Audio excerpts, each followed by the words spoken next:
గత సంవత్సర కాలంగా తెలుగుదేశం ప్రభుత్వము ఈ రాష్ట్ర ప్రజలకు వెన్నుపోటు పొడుస్తూనే వస్తున్నారు, మోసం చేస్తూనే వస్తున్నారు.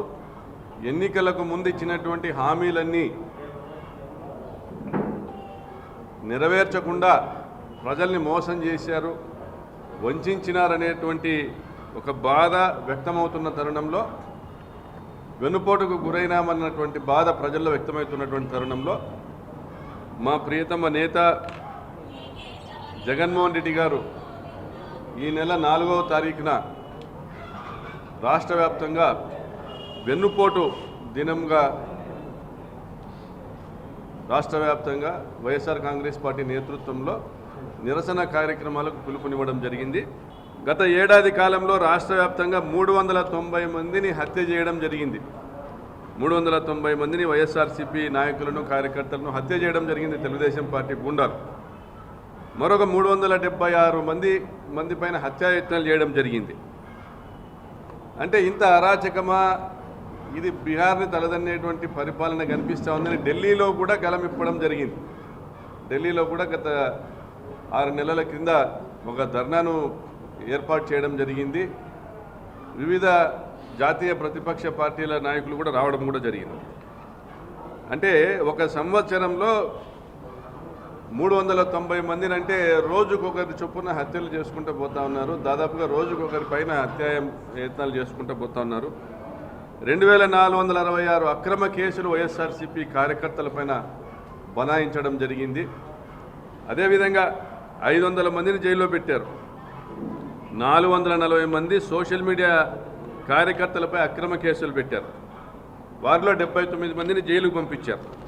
మరి మొన్న జరిగిన దగానాడులో ఒక బికాట హాసాలతో వికృత చేష్టలతో లోకేష్ బాబు చెప్తా ఉండేది ఇవే, ఏం రెడ్ బుక్ అంటే భయమా అనేసి, అదేదో పెద్ద మగతనం అనుకుంటున్నాడు, పాలెగాడు అనుకుంటున్నాడు.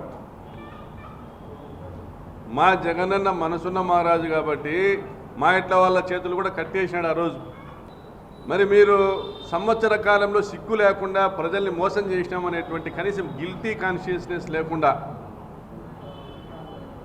బాటంగా మీరు రెడ్ బుక్ గురించి మాట్లాడుతూ ఉన్నారు. మీరు సాధించింది ఏంది? నిజంగా మీ నాయకులు మాలాగా గడప గడపకు తిరగలుగుతారా? మీ ఎమ్మెల్యేలు ఇంటింటికి పోయి మీకు ఇది ఇచ్చినామని చెప్పుకునేటువంటి దమ్ముందా మీకు? ఒక కాగితం పట్టుకొని పోయి ఈ సంవత్సరంలో మీకు ఇది ఇచ్చినామని చెప్పుకునేటువంటి పరిస్థితి ఉందా మీకు? సిగ్గుందా?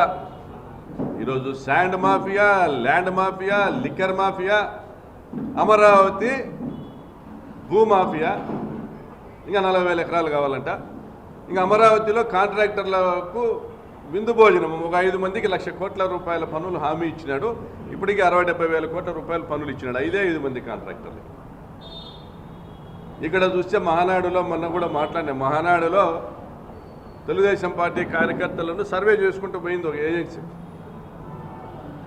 500 శాంపుల్స్ తీస్తే దాదాపు 400 శాంపుల్స్ మా ఎమ్మెల్యేలు తింటాడారు, మా ముఖ్యమంత్రి తింటాడాడు, మా లోకేష్ కలెక్షన్లు పెట్టుకున్నాడు, మాకేంది లేదంటున్నారు.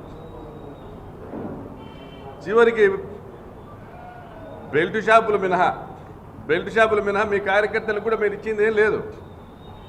బెల్ట్ షాపుల మినహా మీరు బ్రాందీ షాపులు కూడా మీరే ఎమ్మెల్యేలే. ఎవరన్నా మీ పార్టీ వాడు వేసుకొని మీ పార్టీ వానికి రాని వాళ్ళ దగ్గర లాక్కోవడము, పీక్కోవడము. మీరు సీసాకు 10 రూపాయలు, చికెన్ కేజీకి 10 రూపాయలు, వైన్ షాపుల్లో సీసాకు 10 రూపాయలు కమిషన్లు. రాష్ట్ర వ్యాప్తంగా మట్టి అడ్డగోలు దోపిడీ, ఇసుక అడ్డగోలు దోపిడీ. మరి మీరు ప్రజల కళ్ళ ముందర మీరు ఇంత దుర్మార్గంగా వ్యవస్థల్ని ఉపయోగించుకొని దోపిడీలు చేస్తానని ప్రజలకు కనపడతా వాళ్ళ జేబులకు మీరు చిల్లులు పెట్టి మీ జేబులు నింపుకుంటా అంటే ఇంతకంటే వెన్నుపోటు ఏముంటుందని ప్రజలు చర్చించుకుంటున్నారు ఈరోజు. మరి అటువంటి పరిస్థితుల్లో మీరు రెడ్ బుక్ రాజ్యాంగము మా మాజీ మంత్రులకు, మా శాసనసభ్యులకి, మా కార్యకర్తల వరకే పరిమితంగా ఐఏఎస్లు ఐపీఎస్లను కూడా మీ రెడ్ బుక్ రాజ్యాంగం వదలలే. ఈ సంవత్సర కాలంలో దొంగలే దొంగ అంటున్నారు. దొంగతనాలు మీరు చేస్తున్నారు, దోపిడీ మీరు చేస్తూ ఉన్నారు. ప్రజలకు మేలు చేసిన జగనన్న అయ్యో మేము అన్యాయం చేసుకున్నామని ప్రజలు బాధపడుతున్న తరుణంలో జగనన్న మీద కేసులు పెట్టాలని ప్రచారం చేస్తారు. నిజంగా జగనన్నను మీరు ఆయన మీద కేసులు పెట్టి మీరు ప్రజల్లోకి పోగలుగుతారా? తిప్పలాడించి కొడతారు మిమ్మల్ని. ఆ తరుణము ఎంతో దూరం లేదు. మరి ఆ రోజు ఇదే చంద్రబాబు నాయుడు ₹4.60 పవర్ పర్చేజ్ అగ్రిమెంట్లు చేస్తే జగన్మోహన్ రెడ్డి గారు వచ్చినాక అవి రద్దుపరిచినారు.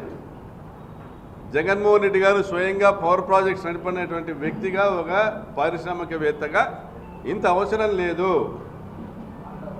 ₹2.5 అనేది మంచి రేటు, అక్కడికి కూడా 20 పైసలు లాభం వస్తుంది ఆ సంస్థలకి అని ₹2.49 ఫిక్స్ చేసి పవర్ పర్చేజ్ అగ్రిమెంట్స్ చేసినారు. ఆడబిడ్డ అనేది 1500 ఎక్కడ బా? ఆడబిడ్డలను అన్యాయం చేస్తుంది. ఆడబిడ్డలను అన్యాయం చేసిన వాళ్ళ ఉసురు తగలదా మీకు? వచ్చేటువంటి ఆసరా బాయ, వచ్చేటువంటి అమ్మఒడి బాయ, వచ్చేటువంటి చేయూత బాయ, సున్నా వడ్డీ అన్నీ బాయ మిమ్మల్ని నమ్మితే గొంతు కోసినారు ఆడబిడ్డలందరూ. మరి రైతు భరోసా, రైతులు పంటలు వేసుకోవడానికి భయపడుతున్నారు. 20 లక్షల ఉద్యోగాలంటివి ఇంతవరకు ₹1 తీసుకురాలి. డావోస్ పోయినా, యాడీ పోయినా ఉత్త చేతులు ఎనికి రావడం తప్ప, ఫ్లైట్ల ఖర్చులు, ఫ్లైట్ ఛార్జీలు, మీ ఖర్చులు తప్ప ఏం ఉపయోగం లేదు. రాష్ట్రానికి నష్టం తప్ప మీ వల్ల. మిమ్మల్ని నమ్మి ఎవరు పెట్టుబడులు పెట్టే పరిస్థితి లేదు. అమరావతికి కూడా ఎవరు పెట్టుబడులు పెట్టేకి రావడం లే. దాన్ని కూడా మళ్ళీ జగనన్న మీరు చెప్తారు, మళ్ళీ జగన్ వస్తాడేమని భయపడుతున్నారు, పెట్టుబడులకు రావడం లేదు. అరే మీరు చెప్పిన తప్పుడు కూతులన్నీ నమ్మినారు పారిశ్రామికవేత్తలు, వివిధ దేశాల కంపెనీలందరూ కూడా. మీరు ఏదో చేస్తారని ఇక్కడ మీరు మోసం చేస్తున్నారు ప్రజలనేది గమనించి మీరు రారనే శాశ్వతంగా నిర్ణయించుకున్నారు. కాబట్టి ఏ కంపెనీలు రావడంలే. ఇంకా మరి నువ్వు చేసిండేది ఏమి? ఎవరికి మేలు చేసినావా? నీ కొడుకు మేలు చేసినావు. మంత్రులందరూ నీ కొడుకు కాడికి పోవాలా, ఐఏఎస్లంతా నీ కొడుకు కాడికి పోవాలా. మళ్ళీ పవన్ కళ్యాణ్ కూడా మోసం చేసినావు, డమ్మింగ్ చేసినావు. ఆయన 15 ఏళ్ళు నువ్వే అంటూనే ఉన్నాడు. ఆయన కాపులను మోసం చేసినాడు. కాపులకు ఆయన వెన్నుపోటు పొడిచినాడు. కాపులకు పవన్ కళ్యాణ్ వెన్నుపోటు పొడిచినాడు. పవన్ కళ్యాణ్ ఫ్యాన్స్కి ఆయన వెన్నుపోటు పొడిచినాడు. మీరు పవన్ కళ్యాణ్కి వెన్నుపోటు పొడిచినారు, ప్రజలకు వెన్నుపోటు పొడిచినారు. శాశ్వతంగా సమాధి అయ్యేదానికి సిద్ధంగా ఉండండి. ఎంత దుర్మార్గం అంటే, జగనన్న లింగమయ్య హత్య సందర్భంగా కుటుంబాన్ని పరామర్శించేకి వస్తే హెలికాప్టర్ మీదకి జనం వచ్చినారు. ఎందుకు? మీ బందోబస్తు విఫలం కావడం, మీరు చేతులు ఎత్తినారు. హెలికాప్టర్ ఆడ కనపడతానే పోలీసులు ఎన్నికి వెళ్ళిపోయినారు. ప్లాన్డ్గా చేసినారు. జగన్మోహన్ రెడ్డి గారి భద్రతకు మీరు ఎక్కడ కూడా కట్టుదిట్టమైన చర్యలు చేయలే. సంఖ్య పెట్టినారు జనము. మీరు 1200 మంది పోలీసులు పెట్టినారు. ఎక్కడ పెట్టినారు? రోడ్లలో ఆపడానికి పెట్టినారు మా జనం వచ్చేవాళ్ళని. హెలికాప్టర్ చుట్టూ 34 మంది ఉన్నారు. వాళ్ళని జనాల్ని కంట్రోల్ చేయమని మాకు మైక్ ఇచ్చినారు. మేమే మైక్ తీసుకొని జనాల్ని కంట్రోల్ చేసుకుంటూ వచ్చినాం. ఆడ హెలికాప్టర్ కనపడితేనే పోలీసులు అంతా ఎన్నికి వెళ్ళిపోయినారు రోడ్డు మీద. 10 నిమిషాలు రాలే, జనం వచ్చేసినారు. దాన్ని చూపించి మళ్ళీ ఆ జనాన్ని మేము తోలేమని మా మీద అక్రమ కేసులు. జగన్మోహన్ రెడ్డి గారి హత్యకు కుట్ర చేసినారు. ఆడ ఆ తిరుగుతానే ఫ్యాన్ రెక్కలకి ఎవరు చేయి తగిలినా కూడా మొత్తం బ్లాస్ట్ అయ్యి 100 మంది పోయేటువంటి పరిస్థితి, ఒక దుర్మార్గమైనటువంటి పరిస్థితి. ఇంత దుర్మార్గంగా వ్యవహరిస్తున్నటువంటి ఈ ప్రభుత్వం, ఆ హెలికాప్టర్ దిగనేమని ఒక ఆమె ఎట్లా దిగుతారో చూస్తాం, ఎట్లా పోతారో, వచ్చినట్లు ఉండాలా పోయినట్టు ఉండాలి. మీరు రాజ్యాంగమా, మీరు జాగీరా? ఇళ్ళలేక దూరి కొట్టించుకునే రోజులు మాత్రం దగ్గరలో ఉన్నాయి. అవి మాత్రం గుర్తుపెట్టుకోండి. తెలుగుదేశం పార్టీ నాయకులు అందరూ చెప్తున్నారు, నోటికి వచ్చినట్టు మాట్లాడుతున్నారు. ఎక్కడ కూడా మా మండల కార్యాలయంలో జగనన్న ఫోటో ఉండకూడదు, మా ఎంపీపీల ఆఫీసుల్లో, మా జెడ్పీ చైర్మన్ ఆఫీసులో జగనన్న ఫోటో ఉండకూడదు. జగనన్న ఫోటో చూసే ఉచ్చలు పోసుకుంటున్నారే మీరు. జగనన్న సైనికులు రేపు కవాతు జరుపుతారు. 2029 ఎన్నికల్లో నిలబెట్టుకోవడానికి అభ్యర్థులు కూడా ఉండరు. కాబట్టి ఇటువంటి దుర్మార్గపు వ్యవస్థ పైన మనం తిరగబడాల్సిన సమయం ఆసన్నమైంది. రాప్తాడు నియోజకవర్గంలో రైతులకు వెన్నుపోటు పొడిచినారు. హంద్రిని కాలువ లైనింగ్ ద్వారా శాంతి భద్రతలకు వెన్నుపోటు పొడిచినారు. హత్యలు చేస్తా రాప్తాడులో ఇద్దరిని చంపినారు. అక్కడ రామగిరిలో పాపిరెడ్డిపల్లి ఒకరిని చంపినారు. అనేక మంది మీద అక్రమ కేసులు, దాదాపుగా 350 మంది మీద అక్రమ కేసులు పెట్టినారు రాప్తాడు నియోజకవర్గంలో. ఒక హెలికాప్టర్ కేసులోనే ఇప్పుడు 100-120 మంది ఇప్పుడు కూడా ఫోన్లు చేసి పిలుస్తున్నారు పోలీసులు. రాండి నోటీసులు తీసుకుపోదురండి. ప్రతి ఒక్క కార్యకర్త కూడా ఒక బుక్ రాసుకుంటున్నాడు. దాంట్లో మీ చరిత్రలన్నీ రాసుకుంటున్నాడు. సమాధానం చెప్పుకునేటువంటి పరిస్థితి కూడా మీకు ఉండదని తెలియజేస్తాం. ప్రజలతో పార్టీ ఉండాలా, ప్రజలతో నాయకత్వం ఉండాలా, క్యాడర్ ఉండాలా. ప్రజలకు వెన్నుపోటు పడిచినటువంటి తెలుగుదేశం పార్టీతో ఎవరు కొనసాగినా, ఎవరు లోపాయికార ఒప్పందాలు చేసుకున్నా తక్షణమే చర్యలు తీసుకోబడతాయి. వారిలో మార్పు కోరుతుంది పార్టీ. వారిలో మార్పు రాకోకుండా బహిష్కరింపబడిన వాళ్ళు అదే వారి విధానాలను కొనసాగిస్తూ ఉంటే వారిని సమర్థించేటువంటి నాయకత్వం ఏదైనా కూడా ఆ నియోజకవర్గాలు కానీ ఆ జిల్లాలో కానీ ఏదైనా నాయకత్వం కానీ వారిని సమర్థించేటువంటి విధానము అవలంబించినా కూడా వారి మీద కూడా చర్యలు ప్రతిపాదించబడతాయి. దీన్ని చాలా క్రమశిక్షణతో కూడిన పార్టీగా దీన్ని తయారు చేయాలనుకుంటున్నారు జగన్మోహన్ రెడ్డి గారు. అంటే ఒక పార్టీ నాయకుడు, ఆ పార్టీ కార్యకర్త ఆ పార్టీ నుంచి బయటికి వెళ్ళిపోవాలంటే వెళ్ళిపోవచ్చు. మేము కూడా రాప్తాడు నియోజకవర్గంలో 5 మందిని సస్పెండ్ చేసినాం. ప్రతి చోట ఈ సమస్యలు ఉన్నాయి. తెలుగుదేశం ప్రభుత్వం ఏమో ప్రజలకు వెన్నుపోటు పొడుస్తూ ఉంది. పార్టీకి వెన్నుపోటు పొడిచిన వాళ్ళు తెలుగుదేశం పార్టీలతో కొనసాగుతున్నారు.